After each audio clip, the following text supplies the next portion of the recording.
France के avian में आयोजित जी7 शिखर सम्मेलन के आउटरीच सत्र में प्रधानमंत्री नरेंद्र मोदी ने दुनिया के सामने भारत का दृष्टिकोण और वैश्विक एजेंडा रखा।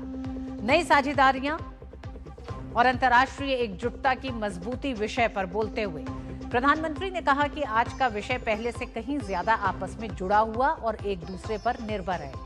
ऊर्जा सुरक्षा, खाद्य सुरक्षा, स्वास्थ्य सुरक्षा, साइबर सुरक्षा और आर्थिक समृद्धि अब किसी एक देश की सीमाओं तक सीमित नहीं है। प्रधानमंत्री मोदी ने कहा कि किसी भी साझेदारी की सफलता का आधार विश्वास होता है और आज विश्व के सामने सबसे बड़ी चुनौती आपसी भरोसे को मजबूत करना है। उन्होंने कहा कि वैश्विक संसाधनों को ऐसा बनाया जाना चाहिए जो सभी देशों, विशेषकर ग्लोबल साउथ की आकांक्षाओं को पूरा कर सके। पीएम मोदी ने याद दिलाया कि पिछली सदी में मानवता ने 2 विश्व युद्धों का सामना किया और कोविड-19 महामारी ने यह दिखा दिया कि वैश्विक एकजुटता के दावे कितने कमजोर थे। उन्होंने कहा कि भारत हमेशा वसुधैव कुटुंबकम की भावना के साथ दुनिया को एक परिवार मानता रहा है। कोविड काल में भारत ने 150 से अधिक देशों को दवाइयां और वैक्सीन उपलब्ध कराई और हर संकट के समय मित्र देशों के साथ खड़ा रहा। इस बीच जी7 शिखर सम्मेलन के दौरान प्रधानमंत्री नरेंद्र मोदी और अमेरिकी राष्ट्रपति डोनाल्ड ट्रंप की करीब 1.5 साल बाद पहली आमने सामने मुलाकात भी हुई। दोनों नेताओं ने गर्मजोशी से हाथ मिलाया और संक्षिप्त बातचीत की। सम्मेलन में प्रधानमंत्री ने समुद्री सुरक्षा का मुद्दा भी प्रमुखता से उठाया। उन्होंने कहा कि पश्चिम एशिया में संघर्ष और स्ट्रेट ऑफ हॉर्मुज में व्यापारिक बाधाओं का असर पूरी दुनिया की अर्थव्यवस्था पर पड़ा है।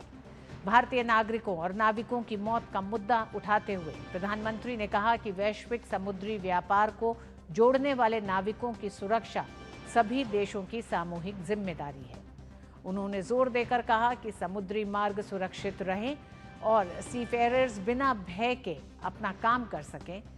साथ ही प्रधानमंत्री ने पश्चिम एशिया में शांति प्रयासों की प्रगति का स्वागत करते हुए स्थायी शांति और वैश्विक सहयोग की आवश्यकता पर भी बल दिया। प्रधानमंत्री नरेंद्र मोदी ने फ्रांस के एवियन में जी7 समिट के दौरान कई देशों के नेताओं से मुलाकात भी की। इन सब की तस्वीरें पीएम ने अपने सोशल मीडिया हैंडल पर भी पोस्ट की है।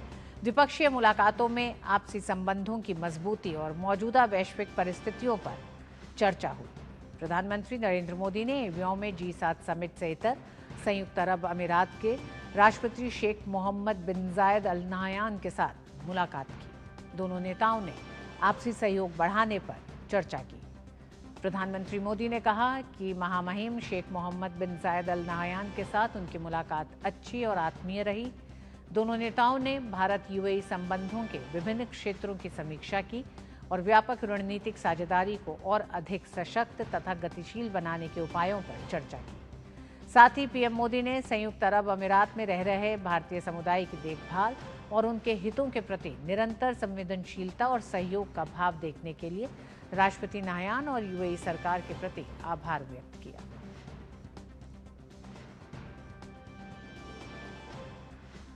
प्रधानमंत्री नरेंद्र मोदी ने एवियन में जी7 समिट से इतर ब्रिटेन के प्रधानमंत्री कीर स्टारमर के साथ द्विपक्षीय मुलाकात की।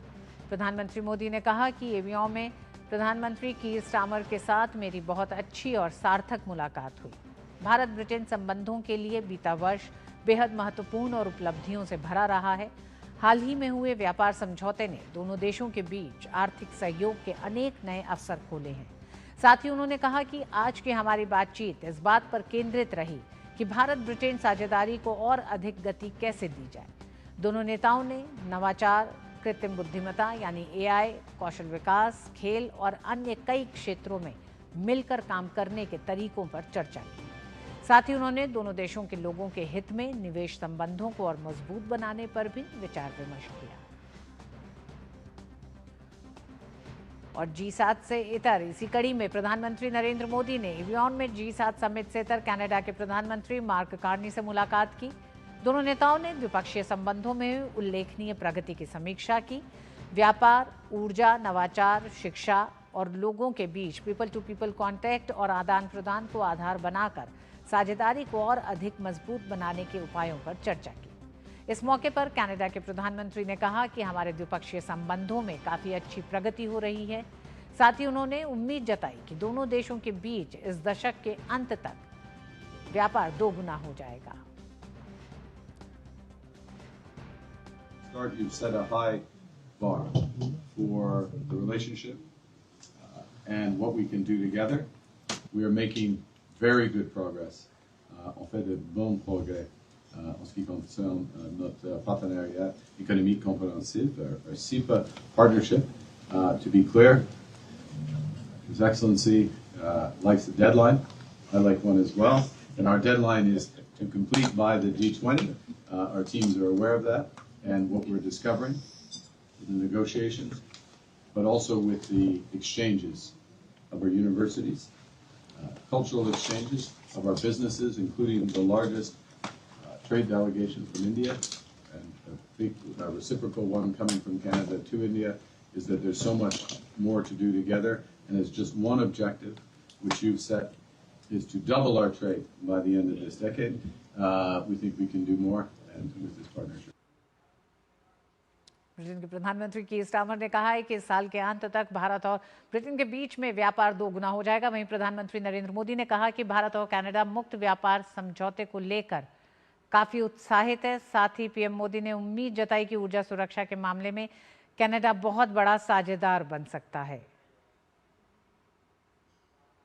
हम बायलैटरल रिलेशंस को लेकर के भी और अंतर्राष्ट्रीय परिस्थितियों के संबंध में भी खुलकर के अपने विचार रखते रहे हैं और हमने एक अच्छी परिस्थिति में एक मित्र देश के रूप में बहुत प्रगति हो रही है। भारत का डायस्पोरा की आप जिस प्रकार से चिंता करते हैं, मैं आपका बहुत आभारी हूँ। ऐसे आपको सही है कि हम फ्री ट्रेड एग्रीमेंट को लेकर के बहुत ही उत्सुक हैं और शायद जैसा आपने मुझे निमंत्रित किया है कनाडा आने के लिए, मेरा भी प्रयास है कि इसी वर्ष में आऊँ और मेरे आने से पहले ही हम इस एग्रीमेंट को पूरा करें। हम टेक्नोलॉजी के अंदर बहुत कुछ आगे करना चाहते हैं। एनर्जी सिक्योरिटी में कनाडा हमारा बहुत बड़ा पार्टनर बन सकता है। तो कनाडा के प्रधानमंत्री मार्क कार्नी के साथ प्रधानमंत्री नरेंद्र मोदी की ये बातचीत थी। G7 शिखर सम्मेलन के इतर दुनिया की निगाहें प्रधानमंत्री नरेंद्र मोदी और अमेरिकी राष्ट्रपति डोनाल्ड ट्रंप की बहुप्रतीक्षित द्विपक्षीय बैठक पर टिकी है। क्या दोनों देश व्यापार समझौते को नई दिशा देंगे? क्या क्वाड को मिलेगा नया रणनीतिक रोडमैप? और अमेरिका की आगामी G20 अध्यक्षता को लेकर क्या होगा भारत का संदेश? जानकार मानते हैं कि ये एवियन शिखर सम्मेलन की सबसे अहम द्विपक्षीय वार्ता होगी। एवियन से अजय मिश्र की report.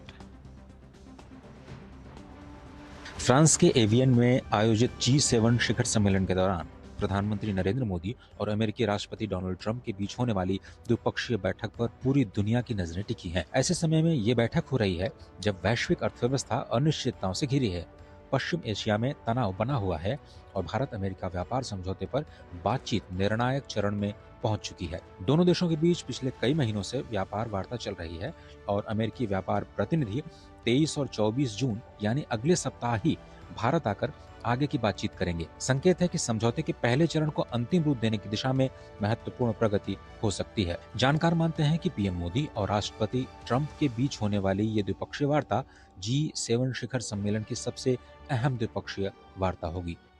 This is probably one of the most important bilaterals of the entire Evian summit. The leader of the global north, President Trump, meets the leader of the global south, Prime Minister Modi. And it's Prime Minister Modi who has far more experience as the leader of his country, the most populous in the world. पिछले वर्षों में दोनों देशों के बीच tariff को लेकर के मतभेद उभरे थे। ऐसे में यह बैठक आर्थिक संबंधों में नई ऊर्जा भरने का अवसर बन सकती है। यदि व्यापार वार्ता आगे बढ़ती है तो इससे दोनों देशों के बीच द्विपक्षीय व्यापार को $500 अरब तक पहुंचाने के दीर्घकालिक लक्ष्य को गति मिल सकती है। इसके अलावा भारत, अमेरिका, जापान और ऑस्ट्रेलिया के समूह क्वाड का भविष्य भी बैठक के प्रमुख एजेंडों में शामिल रह सकता है। हिंद प्रशांत क्षेत्र में चीन की बढ़ती सक्रियता और समुद्री सुरक्षा से जुड़ी चुनौतियों के बीच दोनों नेता क्वाड सहयोग को और मजबूत करने पर चर्चा कर सकते हैं। संभावना है कि रक्षा तकनीक, ग्लोबल सप्लाई चेन, सेमीकंडक्टर सहयोग, क्रिटिकल मिनरल और उभरती प्रौद्योगिकियों पर साझेदारी बढ़ाने के मुद्दे उठें। भारत और अमेरिका के बीच रक्षा सहयोग पिछले एक दशक में अभूतपूर्व रूप से मजबूत हुआ है। इस बैठक में रक्षा उत्पादन, ड्रोन तकनीक, जेट इंजन सहयोग और रक्षा आपूर्ति श्रृंखला को लेकर भी चर्चा हो सकती है। हाल के दिनों में पश्चिम एशिया में बढ़े तनाव और हॉर्मुज जलडमरू मध्य से जुड़े घटनाक्रमों के मद्देनजर मोदी और ट्रंप के बीच ऊर्जा सुरक्षा, तेल बाजार की स्थिरता और आपूर्ति मांगों की सुरक्षा पर भी बातचीत संभव है। अमेरिका 2027 में G20 की मेजबानी करेगा और ऐसे में वैश्विक आर्थिक शासन, विकासशील देशों की प्राथमिकताओं और बहुपक्षीय संस्थाओं में सुधार पर भारत और अमेरिका के बीच समन्वय बहुत ही महत्वपूर्ण रहेगा। एवियन में होने जा रही मोदी और ट्रंप की ये मुलाकात केवल द्विपक्षीय संबंधों तक सीमित नहीं रहने वाली, बल्कि इसका असर पूरे इंडो पैसिफिक, ऊर्जा सुरक्षा और वैश्विक आर्थिक परिदृश्य पर भी दिखाई दे सकता है। ऐसे समय में जब दुनिया तलाश कर रही है एक निश्चित परिदृश्य की, अमेरिका और भारत के बीच में होने वाला ये संवाद भविष्य की अर्थव्यवस्था को एक नई गति और एक नई दिशा देने में एक अहम मील का पत्थर साबित हो सकता है। कैमरामैन कुमार दत्ता के साथ Ajay Mishra, DD news, France avian. तो आज सबकी नजरें फ्रांस के एवियन शहर में है, जहां प्रधानमंत्री नरेंद्र मोदी और राष्ट्रपति ट्रंप की मुलाकात होनी है। हालांकि G7 का शिखर सम्मेलन अपने आप में बेहद अहम है, उसके संभावित आउटकम्स पर तो सबकी नजरें हैं, लेकिन ये बैठक बेहद अहम हो गई है। सुब्रमण्यम भट्टाचार्य जी स्ट्रैटेजिक और IT एक्सपर्ट हमारे साथ जुड़ रहे हैं, साथ ही एवियन से अजय मिश्र भी हमारे साथ जुड़ रहे हैं। अजय, पहले रुख आप ही का करते हैं। प्रधानमंत्री नरेंद्र मोदी और राष्ट्रपति ट्रंप की मुलाकात होनी है, जिसका इंतजार लगातार हो रहा है। कई ऐसे बड़े मसले हैं जो इस बैठक में सामने आ सकते हैं। आपकी रिपोर्ट में बहुत साफ था, लेकिन क्या आप मानते हैं कि द्विपक्षीय संबंध, अगर हम पिछले 16 महीनों की बात करें तो कई उतार चढ़ाव से गुजरे जरूर हैं, लेकिन ट्रेड डील लगभग अपने अंतिम पड़ाव पर है। लेकिन वैश्विक चुनौतियां जो हैं वो भी इन दोनों देशों को बड़ा नजदीक लाती हैं और एक दूसरे पर एक तरह से भरोसा भी कायम करती हैं और एक दूसरे की जरूरत भी बताती है। वो चाहे इंडो पैसिफिक का मसला हो, बड़ा क्रिटिकल मिनरल्स का हो, सेमीकंडक्टर्स का हो, चीन की एक तरह से जो चीन की ताकत है उसको लेकर भी हो। तो भारत और अमेरिका आपस में एक मजबूत साझेदार के तौर पर इस बैठक से क्या लगता है? आपको लगता है कि इससे अब आगे बढ़ेंगे 16 महीनों को भूलते हुए? बिल्कुल सही कहा आपने। भारत और अमेरिका जो है एक नेचुरल पार्टनर की तरह आगे बढ़ना चाहते हैं और अमेरिका ने कई बार कई मोर्चों पर ये संदेश भी दिया है। जिस तरह से आपने देखा कि अमेरिका की तरफ से कई बार जो व्यापारिक प्रतिनिधिमंडल है वो आया यहाँ पर, जो अमेरिका के राजदूत हैं भारत में, उन्होंने स्पष्ट तौर पर कहा कि अमेरिका भारत के साथ अपनी ट्रेड डील को लेकर के आगे बढ़ना चाहता है और 99% का काम इसमें पूरा हो चुका है। जैसा कि आपको पता है कि इस टैरिफ टेंट्रम के बीच में कुछ कानूनी अड़चनें भी अमेरिका में खुद आई और अभी आपने देखा जैसे वीजा का मुद्दा था, वीजा के मुद्दे को भी कोर्ट में ले जाया गया। वहाँ अदालत ने वहाँ पे जो वीजा के लिए शुल्क लगाया था, ट्रंप प्रशासन ने उसको खत्म कर दिया। लेकिन अब यह मामला बड़ी कोर्ट में जाएगा। तो अमेरिका की जो स्थानीय परिस्थितियां हैं उसके मद्देनजर उन्होंने प्रोटेक्शनिज्म का रास्ता अपनाया, उन्होंने टैरिफ को एक हथियार के रूप में अपनाया और पूरे विश्व में इसका असर दिखाई दिया। लेकिन भारत और अमेरिका, जैसा कि आपने ही कहा कि इस समय जो भू राजनीतिक परिस्थितियां हैं जिसमें चीन का बढ़ता दबदबा है, एकाधिकार है, सप्लाई चेन पे जो डिस्ट्रप्शन की बात हमने कोविड के दौरान देखी, जिसमें कई देशों की ऑटोमोबाइल इंडस्ट्री बंद होने के कगार तक आ गई थी।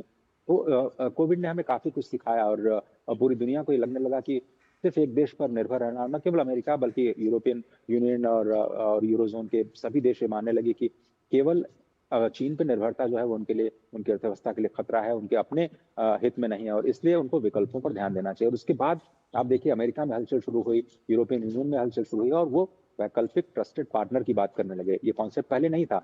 जब तक चीन से काम चल रहा था, उनके सस्ते माल उनको मिल रहे थे, उनको कोई दिक्कत नहीं होती। अचानक कोविड डिस्ट्रप्शन में ने प्रोटेक्शनिज्म की एक जो नई दिशा दिखाई पूरी दुनिया को, तब समझ में आया कि भाई आपको ट्रस्टेड पार्टनर की जरूरत है। और इसलिए आप देखें कि अमेरिका क्रिटिकल मिनरल को लेकर के लंबे समय का समझौता भारत के साथ कर चुका है।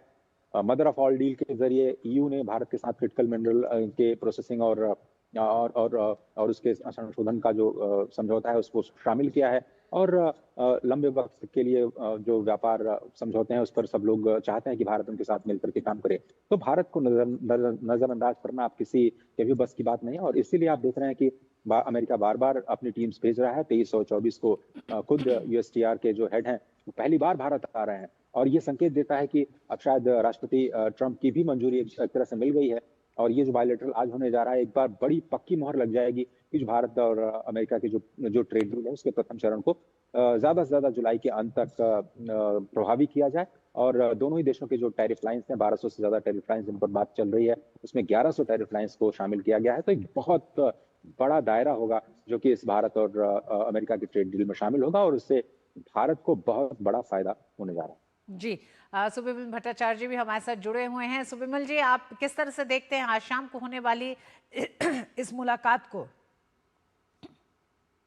देखिए रितु जी, मैं इस वक्त पेरिस में हूं और यहाँ काफी उत्साह है कि प्रधानमंत्री की जो जितने कार्यक्रम है, आपकी नीस की भारत इनोवेट से लेके विवाटेक का जो कल जो प्रधानमंत्री उद्घाटन करेंगे। लेकिन सबसे बड़ी बात यहाँ चर्चा में ये भी है कि जो जियोपॉलिटिक्स की आज की स्थिति है उसमें कैसे सारे दुनिया इसको आगे और डील करते रहेंगे, और जिसमें भारत अमेरिका की जो संपर्क और भूमिका ये बड़ा महत्व होते जा रहा है। और यूरोपियन बहुत सारे देशों में भी, और जब आपकी एक्सपर्ट्स है वो भी इस बात को दोहराते हैं।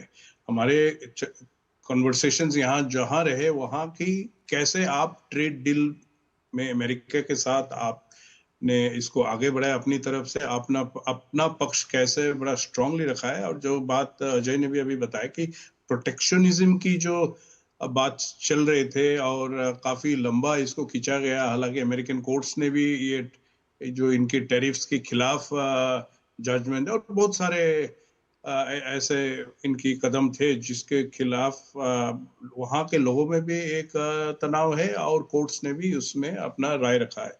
तो हमारे जो बात है, हमारा एक बड़ा अच्छा ग्रोइंग, स्टेडीली ग्रोइंग एक संपर्क अमेरिका के साथ बन रहा था, बना भी है, और बहुत सारे क्षेत्र में हम काफी प्रगति किए हुए। जैसे ट्रेड डील के बारे में अभी आपने ये बताया कि यूएसटीआर खुद आ रहा है, और मुझे लग रहा है कि ये एक अंतिम दिशा की तरफ है जहां ये सॉल्व हो जाएगा। इसके अलावा जो क्वाड की जो आगे का कदम रहेगा, किस तरीका से उसको लिया जाएगा, क्योंकि चाइना से जो खतरा है वो ना कमा है। ये जो दोनों लड़ाई अभी भी चल रहा है काफी लंबे स्तर से, रशिया यूक्रेन और यहाँ आपकी ईरान यूएस की। तो इसके साथ साथ जो बात आती है कि कैसे जो एक परिस्थिति आया हुआ है ग्लोबल सिचुएशन में, जिसमें कितने हमारे भारत के लोग भी मरे हैं, और एक डिसरप्शन, इकोनॉमिक डिसरप्शन जो आ रहा है, तो उसको लेके भी मुझे लगता है अमेरिका और भारत का बीच में बिल्कुल बातचीत करना चाहिए कि हमारा इकोनॉमी में बहुत सारे अपकमिंग एरियाज है जिसमें हमारा कन्वर्सेशन बहुत अच्छा चल रहा है। जैसे आर्टिफिशियल इंटेलिजेंस है, क्वांटम है, आपकी मैरिटाइम के बारे में, और इंडो पैसिफिक रहते हैं, डिफेंस में इतना प्रगति हुए है।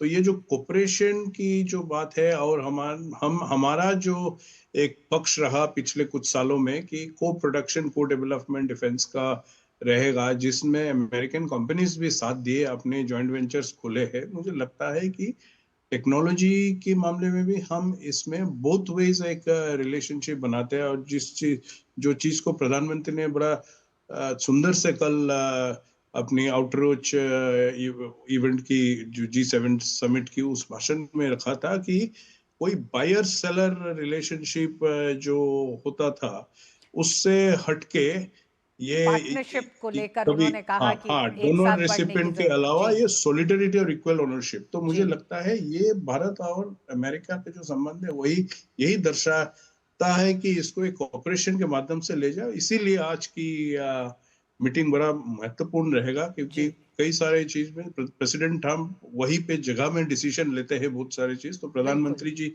जब खुद बात करेंगे उसमें मुझे लगता है बहुत सारे सिलसिले में एक कई ऐसे मुद्दे होंगे जो दोनों नेताओं के बीच में आपसी हितों से जुड़े भी रहेंगे। अजय हमारे साथ बने हुए हैं। अजय, दो महत्वपूर्ण सेशन आज हैं।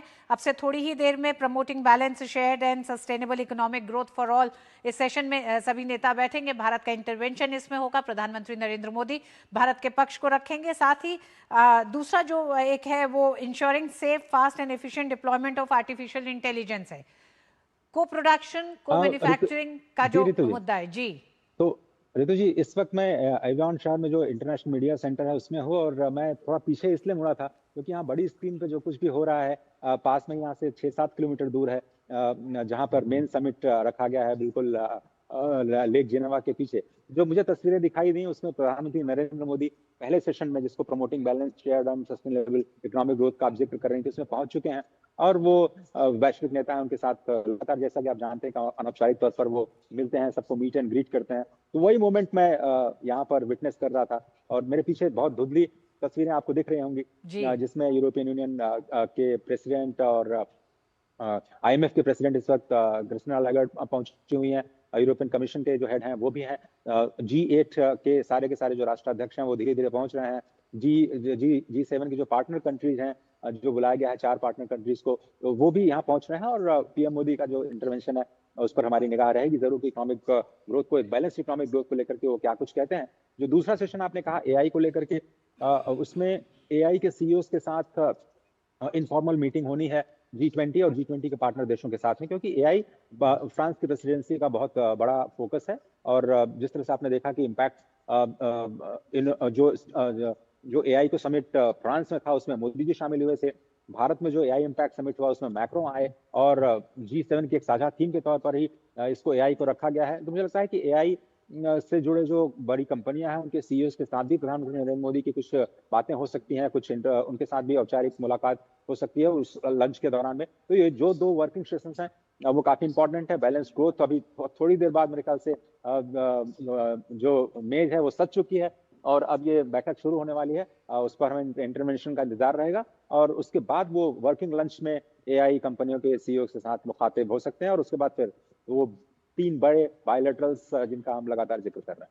जी, अजय, हम जानते हैं कि G7 के इस मंच से भारत अपनी बातों को तो रखेगा, लेकिन जो बायलैटरल बैठकें रही हैं वो बैठकें भी बेहद अहम हैं। UAE के साथ हुई, UAE के साथ भारत के प्रगाढ़ होते संबंध, और सिर्फ संबंधों का प्रगाढ़ होना ही नहीं बल्कि वैश्विक तमाम मोर्चों पर भी भारत और UAE जिस तरह से एक साथ मिलकर काम कर रहे हैं। मौजूदा संकट के दौर में भी हमने देखा कि प्रधानमंत्री का UAE का दौरा हुआ था, किस तरह से सहयोग का एक हाथ UAE की तरफ से रहा है भारत के साथ। ऐसे में इन द्विपक्षीय बैठकों को लेकर इस मंच पे आप कैसे देख रहे हैं?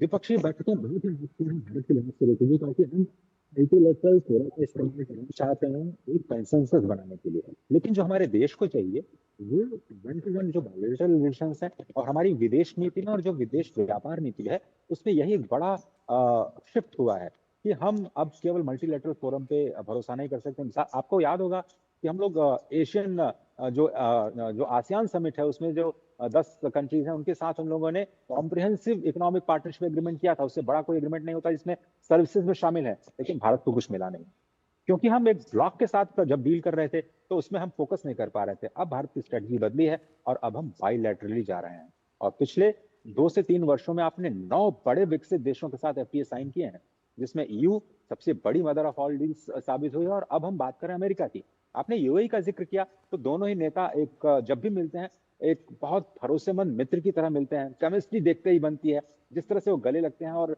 ऊर्जा सुरक्षा के लिहाज से दोनों ही वैश्विक नेताओं का करीब आना, मुझे लगता है सभी लोग इसको ध्यान से देख रहे होंगे, क्योंकि गल्फ जो में जितने देश हैं वहां पर भी तो विश्वास की कमी है। ऐसे में UAE एक भरोसेमंद साथी के तौर पर भारत को देखता है, और भारत भी भरोसा करता है UAE, क्योंकि UAE में बड़ी संख्या में भारतीय रहते हैं। वहां के लोग कैसे सुरक्षित रहें, हमारी ऊर्जा सुरक्षा के लिहाज से UAE कितना इंपॉर्टेंट है। आप समझ सकते हैं कि भारत के स्ट्रेटेजिक भंडार के लिए UAE ने अपने यहाँ स्ट्रेटेजिक भंडार बनाने को मंजूरी दी है, उस पर काम चल रहा है।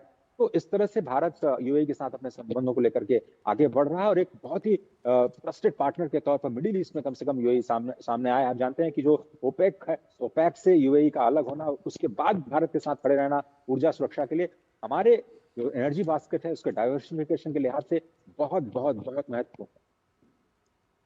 जी हाँ, हमारे साथ सुब्रमण्यम भट्टाचार्य जी भी जुड़े हुए हैं। सुब्रमण्यम भट्टाचार्य जी, इस मंच पर आप किस तरह से द्विपक्षीय बैठकों को देखते हैं? प्रधानमंत्री नरेंद्र मोदी इस मंच पर जहां बड़ी ताकतों के साथ मुलाकात कर रहे हैं, तो वहीं वो मित्र देश भी भारत के मौजूद हैं जो आउटरीच पार्टनर्स की हैसियत में यहाँ मौजूद हैं।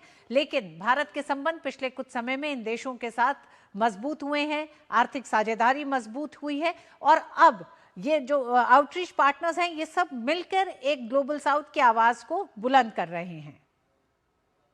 जी बिल्कुल, अगर आप देखें तो कल जो बायलैटरल्स प्रधानमंत्री के रहे, UAE, जापान, कनाडा और ब्रिटेन के नेताओं के साथ, उसमें बड़ा क्लियर एक डायरेक्शन रहा है कि जो संबंध हमने अभी कुछ ही सालों में या महीनों में बनाया है उसको और किस तरीके से गहरा किया जाए, और उसमें फोकस हमेशा प्राइमरीली जो ये ट्रेड और इकोनॉमिक एक्टिविटीज उसमें बनाने के लिए है। तो मुझे लगता है ये बिल्कुल म्यूचुअली बेनिफिशियल एक स्थिति है, क्योंकि जब अमेरिका की ट्रेड रिलेटेड इश्यूज हर देशों के साथ आया, विशेषकर जो जिनके साथ इनके बड़े स्थिर संबंध सालों सालों से रहे हैं, तो उनका ऊपर भी जो प्रभाव रहा, इसके बाद वो भी नया नया मार्केट ढूंढ रहा है, नए नए पार्टनरशिप्स ढूंढ रहा है, जिसमें और चाइना से हटके ऑल्टरनेट एक देश जो है जिसमें भारत सबसे आगे रहता है बहुत सारे देशों के। तो यूएई के साथ जो प्रधानमंत्री ने जिस तरीका से पिछले सालों में एक संबंध बनाया है, और हमारी ऊर्जा सिक्योरिटी की तरफ इनकी भी जो कदम रहे हैं, और मुझे लगता है इसको एक रेगुलर बेसिस में इसको दोहराया जाना चाहिए और कैसे देखा जाए कि कैसे हम आगे रहे, क्योंकि आज भी हमारा इंपोर्ट का जो ऑयल का इंपोर्ट्स रहते हैं वो काफ़ी ज़्यादा है, और ऐसा एक स्टेबल स्थिति हमको चाहिए। आज ईरान के साथ जो अमेरिका और ईरान के जो समझौते की बात हो लग रहा है वो आगे होगा, फिर भी उसमें कुछ ना कुछ आगे पीछे चल रहा है, और जब तक ईरान से भी स्टेबल होगा ऑयल सप्लाईज के उसको काफ़ी समय लगेगा। इसलिए यूएई बड़ा इंपॉर्टेंट एक पार्टनर रहता है। जहां तक कनाडा की बात है, कितनी कम समय में मार्क कार्नी प्रधानमंत्री बनने के बाद ये संबंध सुधारे। अभी इतने बड़े एक भारतीय वाणिज्य डेलीगेशन वहां गए थे पीयूष गोयल जी के अंडर में, और वहां से कई सारे कंपनीज के लोगों से पता चला है कि वो बड़ा उत्साह से देख रहा है कि कैसे करे। कल भी मैं यहाँ पेरिस में कुछ कैनेडियन कंपनीज की लीडरशिप से बात करता है, वो बोल रहा है कि हम अब इंडिया में फिर से इन्वेस्ट करेंगे, डिफेंस सिक्योरिटी उसमें भी हम आगे आएंगे। तो ऐसा मुझे लगता है कि जो पॉलिटिकल लीडरशिप की लेवल में, और विशेषकर प्रधानमंत्री ने जो बिना रेस्ट लिए इस तरीका से प्रयास से लगातार एंगेजमेंट रख रहा है, उससे बिजनेस कम्युनिटी को भी एक उत्साह दे रहा है। तो ये बड़ा महत्व रहता है इस वक्त। और जहां तक जो स्थिति है आर्टिफिशियल इंटेलिजेंस की, जैसे अजय ने भी अभी बात की थी और आज काफी बड़ा डिस्कशन इसमें है, इसका जो एक सोवरेनिटी का इशू आ रहा है, जिस तरीके से इतने जल्दबाज में इस तरीके के मॉडल्स आ रहा है, उसका जो इम्पैक्ट सोसाइटी के ऊपर, बिजनेस के ऊपर वो हो रहा है, तो जी हाँ, उसमें लगातार प्रधानमंत्री कह रहे हैं एक जिम्मेदार एआई, एक नैतिक एआई की जिम्मेदारी सभी राष्ट्रों की है इस बदलती दुनिया में। जी हाँ, हम जानते हैं, और अब से थोड़ी ही देर पहले G7 के मंच पर सभी नेता एकत्रित हुए हैं आज के दूसरे दिन के पहले वर्किंग सेशन के लिए, जो कि एक संतुलित, साझा और सतत वैश्विक आर्थिक विकास सभी के लिए, इस विषय पर प्रधानमंत्री नरेंद्र मोदी भी अपनी बात रखेंगे, भारत के पक्ष को रखेंगे इंटरवेंशन करते हुए, तो उसे भी हम आपके सामने लेके आएंगे। अभी तक के लिए बहुत बहुत धन्यवाद सुविमल जी हमारे साथ जुड़ने के लिए। और मिड डे प्राइम में वक्त एक छोटे से ब्रेक का है।